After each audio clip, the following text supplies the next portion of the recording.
Hi again. When we consider the absolute juggernaut that United States Special Operations Forces have become during the Great War on Terror, it may be surprising to realize that units such as Delta Force were almost strangled at birth by the United States Defense Establishment.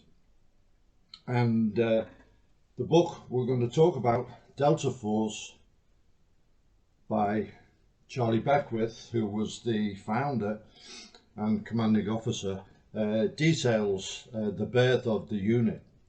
Now, Charlie Beckwith was a Special Forces United States Green Beret, and he was part of an exchange program that was set up between SF and the SAS in Hereford. So he came over. They used to send an officer and an NCO. He came over and spoke to Dare Wilson, who was the colonel at the time, was welcomed in, and he was sent to A Squadron, where he was put in charge of 3 Troop. And there was immediately a culture clash between the way things were done in his previous units and the way things were done at Hereford. And I did hear a story that he walked into the basher wearing white gloves, and the idea was to check for dust. And Rooney Scott says to him, "Is it a dance you're going to, Charlie?" So he said, "No, I'm going to inspect you." So they went, "Well, carry on, we've got better things to do," and they left him to it. And he was sent to observe an exercise, and was startled when he found out the distances involved. And in the book he says when he was found out about the selection process, because at the time the US Special Forces didn't have selection, and he said sometimes they ran selection courses where no one passed at all. It was so strenuous, and then he had to do some of these exercises himself, and that's where he got his nickname Blisters, because he finished, but his feet were in terrible state. He was then sent to Malaya and for exercises there, and he was casevaced quite ill at one stage. And he really gained a lot from his time with the regiment. One of the things that impressed him obviously was the selection process, and the fact that the guys had to win the badge rather than it just be given to them. He was also impressed with the attitude of the guys towards equipment. He said the British didn't have much in the way of equipment, so they looked after it, and that attitude was very, very important. Anyway, he went off, and Vietnam erupted, and he had a very active career in Vietnam. It's all in the book. Then he came back, peacetime soldiering, and eventually he kept hammering on at the idea of an SAS type unit within the American setup. And he did find favour with a couple of senior officers, and eventually the go-ahead was given for Delta Force, and there was quite a strong impetus. This started around about 76, and there was quite a strong impetus when GSK 9 did the Magic Fire operation, the counter hijack, and the American powers that be suddenly were asking questions. What's a stun grenade? What's a flashbang? How do you retake an aircraft overseas?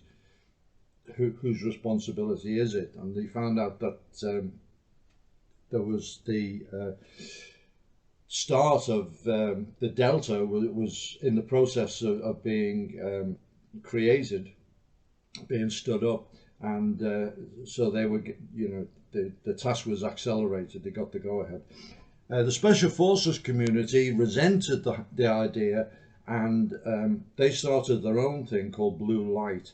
But after a fairly short period of time, it was stood down, and Delta set up operations in the former stockade in Fort Bragg.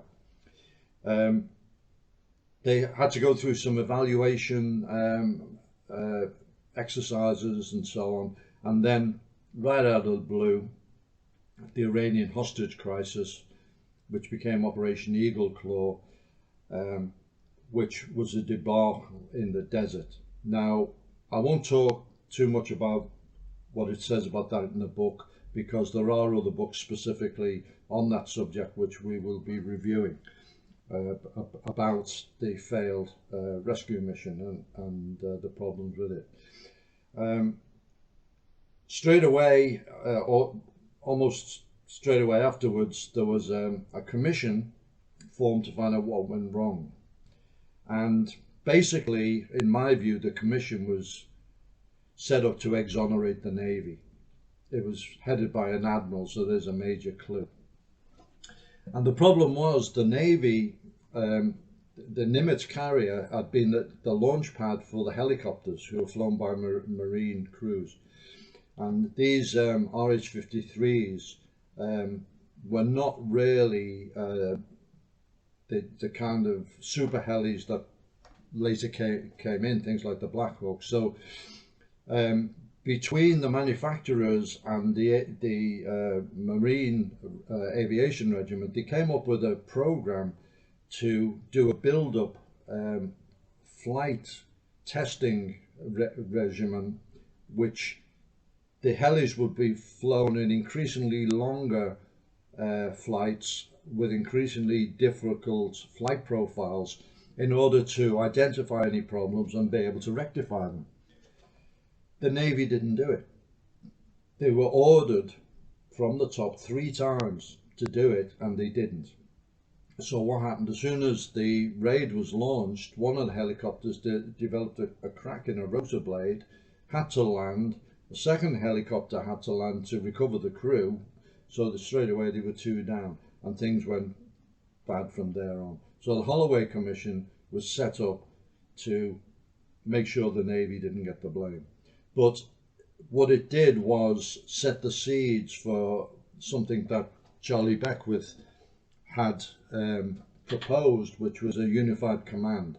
He said this idea of having the fixed wings under one command, the rotary wings under another, and the assault force training somewhere else was rubbish. So this eventually led to JSOC, which, as I mentioned right at the start, did a really brilliant job in Afghanistan and Iraq, and really won the spares and proved the necessity for such special operations forces, and led to the expansion of those forces too.